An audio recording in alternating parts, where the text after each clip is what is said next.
L'épisode du jour, c'est un petit sujet technique. Aujourd'hui, on va parler roues, on va parler moyeux et comment régler le jeu dans ces moyeux. Donc, on va faire ça sur un moyeu Shimano, un moyeu Boost, sur lequel on a un axe qui pour le coup a cassé, qu'on va remplacer. On va vous montrer comment c'est fait à l'intérieur, comment ça se règle pour pas avoir de jeu, et du coup également comment ça s'entretient. Donc vous saurez vraiment tout sur les moyeux classiques, entre guillemets, cône cuvette, contrairement aux moyeux roulement annulaire, roulement conique, qui eux aussi, pour ce qui est des roulements coniques, peuvent se régler, généralement depuis l'extérieur avec ce type de clé pour ceux qui ont connu les générations Mavic Crossmax. Après là, sur notre sujet, on va plus utiliser de la clé à cône, et la clé à cône, ça ressemble plutôt à ce genre de choses. Ça existe dans différentes dimensions. Les dimensions vont être celles de votre moyeu. Donc avant de vouloir entreprendre ce type de maintenance, il va vraiment falloir vous assurer que vous avez tous les outils, vraiment tout le matériel pour pouvoir opérer sur la roue, que ce soit pour le démontage comme pour le remontage. Les bons produits à mettre à l'intérieur, la bonne graisse à roulement. Si vous devez opérer sur le corps de roue libre, la bonne graisse pour les cliquets, pour le corps de roue libre. Entre étanchéité et fonctionnement des cliquets, c'est souvent pas la même. Là, sur un moyeu Shimano, le body ne se démonte pas, donc on n'abordera pas le sujet. Les bons outils également pour fixer la roue, pour faire du bon boulot, soit des morts d'étau. Et là, il y a différentes solutions, soit le petit mort comme ça, soit le mort un peu plus évolué avec toutes les dimensions, ou encore le support roue, comme moi je vais utiliser dans la vidéo, qui permet de travailler soit à plat, soit vertical, soit avec un angle de 45 degrés, ce que je trouve très pratique, sauf si chez vous, vous avez moyen de désactiver la gravité, et là, vos billes vont flotter en l'air, et justement, pour ne pas perdre les billes, parmi les bons outils, ce sont les outils magnétiques, et là aussi, vous verrez dans la vidéo, j'en utilise. Allez, c'est parti pour un petit peu de mécanique. On va démonter, nettoyer, regresser, remonter et surtout régler le jeu, qui est le thème de ce tuto.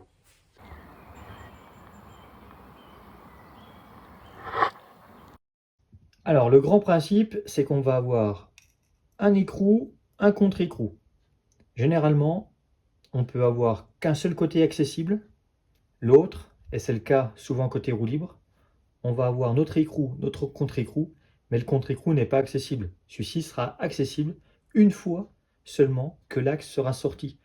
Donc automatiquement, au démontage, il va falloir se concentrer sur celui qui est accessible. Accessible souvent après avoir démonté, bien entendu, l'ensemble disque Centerlock ou disque Citrou. Donc là, il faut venir dans les deux empreintes. Et voilà. Donc là, je maintiens mon écrou qui est côté cuvette. Et je démonte mon écrou. Jusque là, tout va bien. Logiquement, le réglage au niveau du moyeu n'a pas changé, puisqu'au niveau de mon axe, la cuvette qui correspond à cet écrou n'a pas bougé. Ensuite, si je veux démonter l'axe, il va falloir que je vienne maintenir ici, à l'extrémité, mon axe. Donc là, j'ai une empreinte accessible, la seconde ne l'est pas. Et,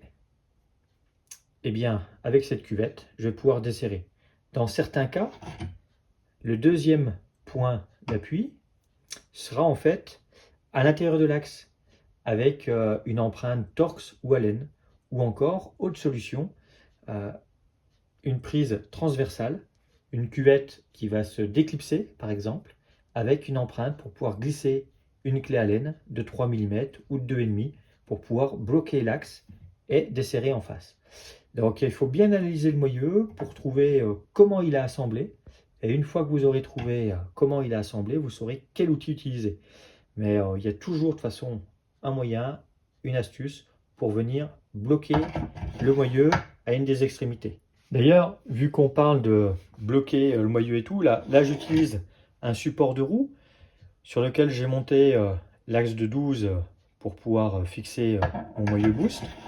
J'ai d'autres supports derrière. Donc au niveau de ce moyeu, si je viens bloquer l'axe là-bas à l'autre extrémité, ici, je vais pouvoir venir desserrer ma cuvette. Donc là, automatiquement, si je desserre cette cuvette, je vais avoir du jeu. Et une roue desserrée, eh bien généralement, une roue qui a du jeu, elle a du jeu au niveau de l'axe. Elle a du jeu au niveau de l'axe parce que c'est desserré. Alors peut-être pas autant que là en vidéo. Ça peut être... elle a du jeu parce que l'axe, eh bien, il a cassé. Et aujourd'hui, avec les axes traversants, avec les axes de 12, eh bien, je pense que j'ai roulé un paquet de temps avec l'axe cassé avant de m'en rendre compte.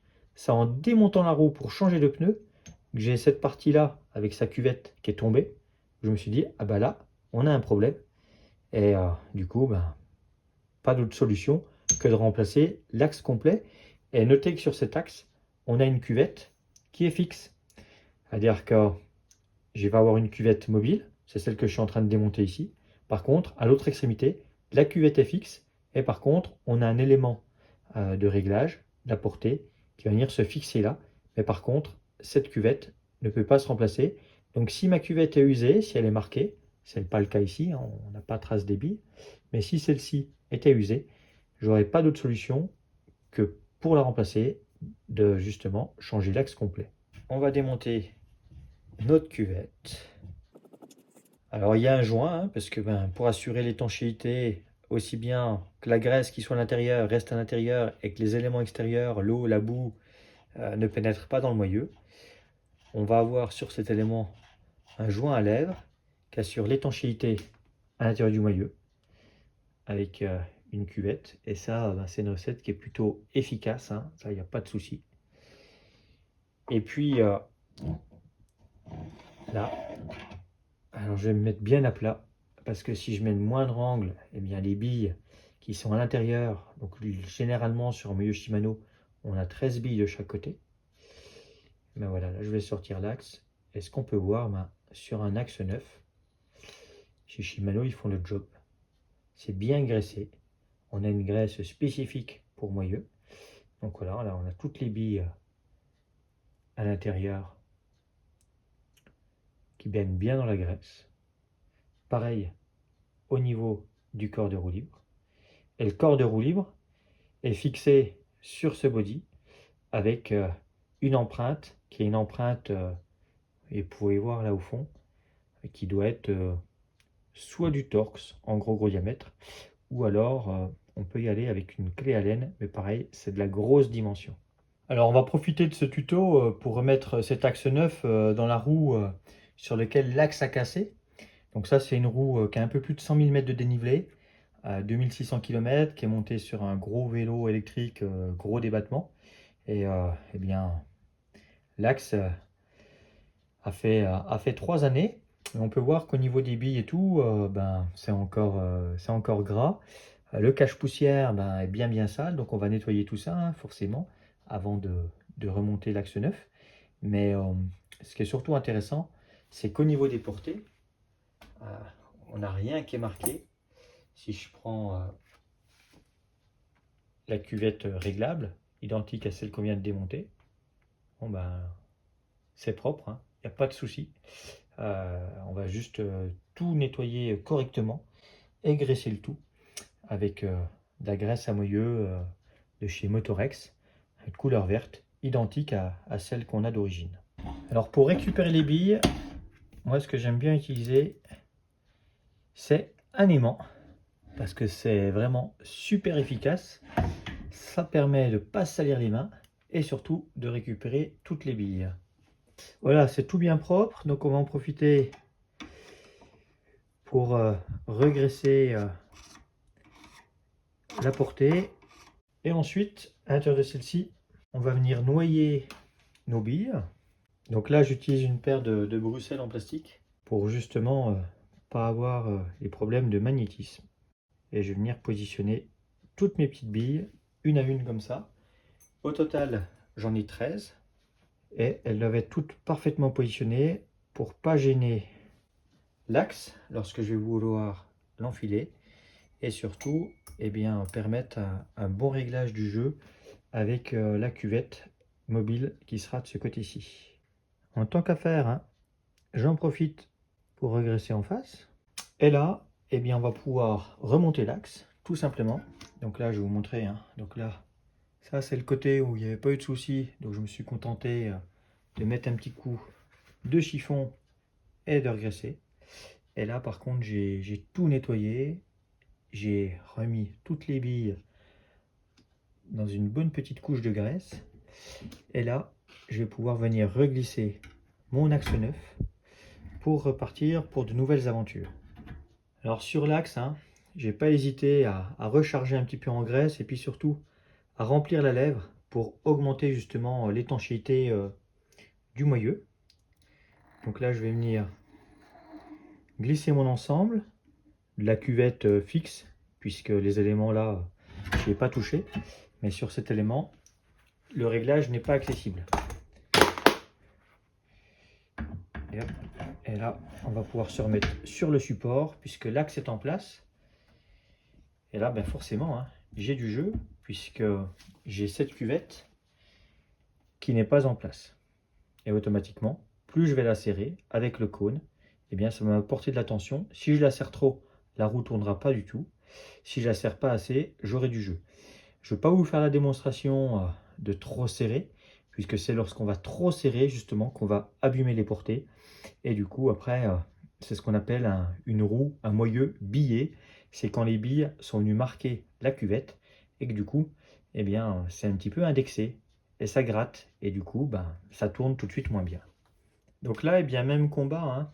Cette petite lèvre, j'en profite pour la surgraisser, tout comme ma cuvette.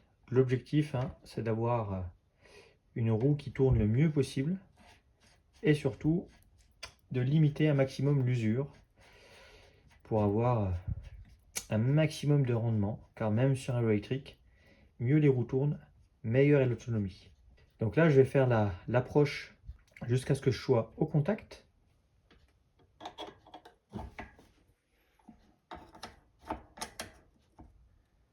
Voilà. Là, je suis en appui. Et là, par rapport à cette zone d'appui, je vais mettre quelques degrés, mais vraiment rien du tout pour pas marquer mes billes. Juste ce qu'il faut. Vous allez comprendre pourquoi après. Et un autre élément qui va être déterminant, je vais venir dégraisser mon axe, puisque si je veux que la roue tienne, ne se desserre pas, j'ai quand même tout intérêt à ce que cette zone-là soit la plus sèche possible. Le fait d'ôter le trop plein de graisse aussi, ça va éviter que la poussière s'y colle et que ça soit vite très très sale. Et là voilà, je vais venir avec mon axe, que je vais visser jusqu'au bout. Automatiquement, là, il est au contact. Je vais venir bloquer ma cuvette fixe. Ensuite,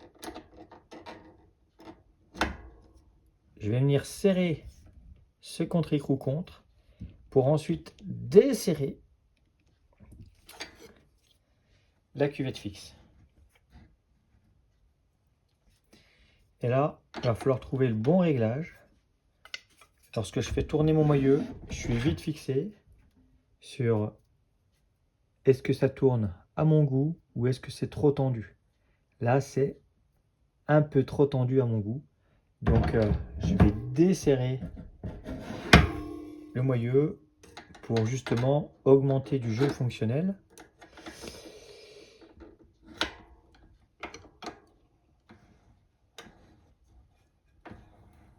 Hop là. Donc je desserre. Ce que je peux faire, c'est venir me bloquer en face.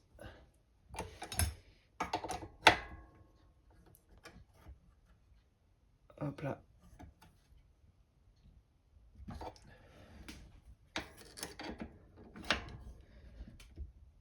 Je serre écrou contre écrou. Je contrôle. Ah, c'est pas mal. Voilà, ce qui va être déterminant, et là je pense que j'ai pas de jeu. Je suis parfait. Voilà, j'ai pas de jeu latéral. Je suis tout bien à l'intérieur là.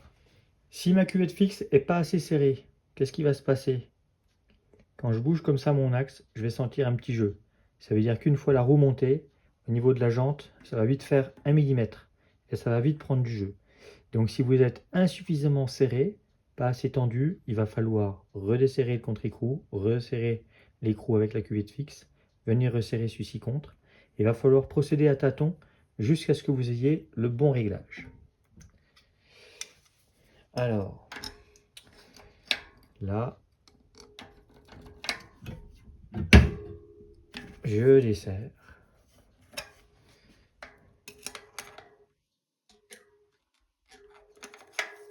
Je viens bloquer ici. Je vais resserrer à peine.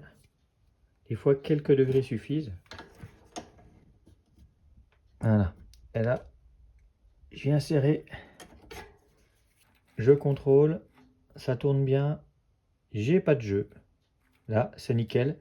Je vais pouvoir remonter le disque, la cassette. Et ma roue est de nouveau opérationnelle. C'est nickel.